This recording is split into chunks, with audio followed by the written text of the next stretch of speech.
బ్రహ్మదేవుడు విష్ణుమూర్తి తలను ఎందుకు నరికాడో మీకు తెలుసా? పూర్వం హయగ్రీవుడు అనే రాక్షసుడు కొన్ని వందల సంవత్సరాలు బ్రహ్మదేవుడి గురించి తపస్సు చేస్తాడు. దానికి బ్రహ్మదేవుడు ప్రత్యక్షమై ఏం వరం కావాలో కోరుకోమంటాడు.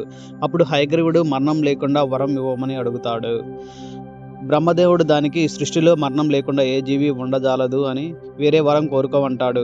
అప్పుడు హయగ్రీవుడు ఆలోచించి తనలాంటి జంతువు చేతిలో తప్ప వేరే వాళ్ళ చేతిలో మరణం లేకుండా వరం ఇయ్యమని కోరుకుంటాడు.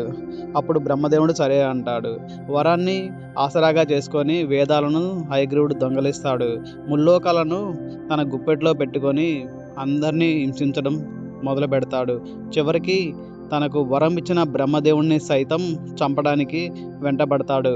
అప్పుడు బ్రహ్మదేవుడు శ్రీమన్నారాయణ కోసం వెళ్తాడు. శ్రీమన్నారాయణుడు అప్పటికే అనేక యుద్ధాలు చేసి అలసిపోయి తన యొక్క సారంగపాణి అనే ధనస్సును పక్కన పెట్టుకొని పడుకొని ఉంటాడు. అప్పుడు బ్రహ్మదేవుడు బబ్రి అనే ఒక తుమ్మెదని పిలిచి ఆ సారంగపాణి యొక్క వింటినారిని కొరకమని చెబుతాడు. ఆ బబ్రి అనే తుమ్మెద వెళ్ళి సారంగపాణి వింటినారిని కొరకగానే అది శ్రీ మహావిష్ణువు యొక్క తలకు తగిలి తల తెగి పడిపోతుంది. అప్పుడు దేవతల కోరిక మేరకు విశ్వకర్మ ఒక గుర్రపు తలను తీసుకొచ్చి శ్రీ మహావిష్ణువుకి అమర్చుతాడు. ఆయనే శ్రీ హయగ్రీవ స్వామికి అవతారం ఎత్తి రాక్షసుడైన హయగ్రీవుణ్ణి అంతమొందించడానికి అతనితో అనేక వందల సంవత్సరాలు యుద్ధం చేసి చివరికి అతన్ని అంతమొందిస్తాడు.